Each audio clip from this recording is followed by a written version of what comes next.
자궁지킴이 이재성입니다. 하이프 치료를 받으신 분들 중에 하이프 치료 후 정확하게 치료 부위가 잘 괴사가 되고 치료가 잘 됐음을 확인하고 퇴원하십니다. 그 뒤에 경과관찰을 하게 되는데요. 경과관찰 중에 잘 회복되고 있는 것을 우리가 확인을 해도 타 병원에 가서 초음파 검사를 하고 치료 부위가 뭐 별 차도가 없다라든지 아니면 혹이 그대로여서 수술을 해야 된다 이런 말을 듣는 경우가 종종 있습니다. 그래서 놀라서 전화를 하시거나 놀라서 다시 내원을 하시는 경우가 있는데요. 왜 하이프 치료를 했는데도 다른 병원들은 이 치료 부위에 대해서 정확하게 잘 모르는 이유가 있을까요? 그 이유는 바로 초음파와 MRI의 차이입니다.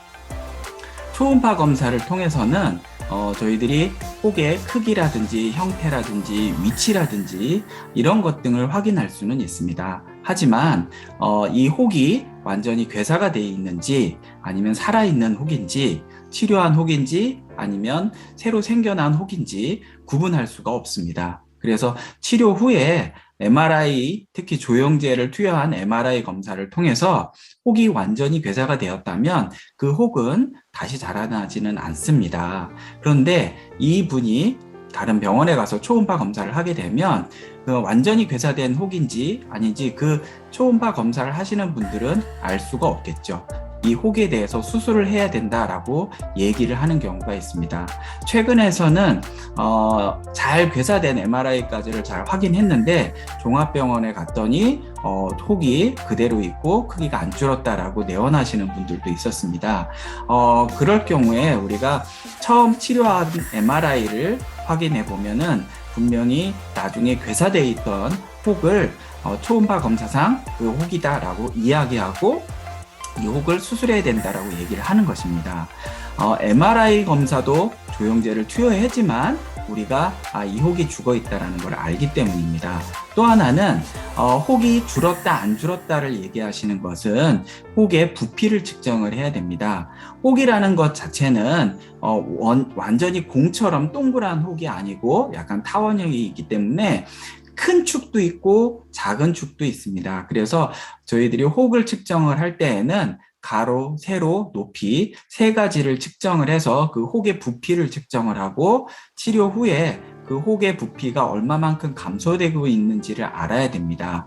만약 이 부피 감소를 비교하지 않게 되면 처음에 측정할 때는 작은 측을 측정을 할 수도 있고 큰 측을 측정할 수도 있습니다. 또 병원마다 선생님마다 혹을 봤을 때 재는 위치가 틀리기 때문에 초음파 검사상 혹의 부피를 측정을 하고 정확하게 이전 부피와 비교를 하지 않는다고 하면 치료 후 혹이 얼마만큼 커졌다 작았다를 판단하기가 어렵습니다. 그래서 두 가지 경우에 대해서 말씀드렸는데요. 첫 번째는 혹을 완전히 괴사되어 있는 걸 확인하고 MRI를 찍었을 때 그 괴사된 혹이 일반 산부인과 가서 초음파를 봤을 때는 그 혹이 살아있는지 또는 죽어있는지 알 수가 없는 것과 두 번째로는 그 혹이 얼마만큼 줄었는가를 알기 위해서는 혹의 치료 전 부피, 치료 후 3개월, 6개월, 그리고 그때 산부인과에서 진찰을 받았을 때 혹의 부피를 비교해 봐야지만 이 혹이 줄어들었다 또는 다시 커졌다라는 것을 판단할 수 있습니다.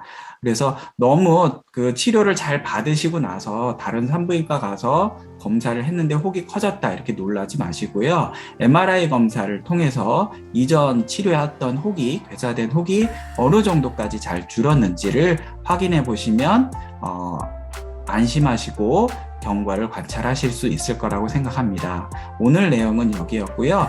다음에는 그런 실제 사례를 보여드리면서 한번 영상을 올려드리겠습니다.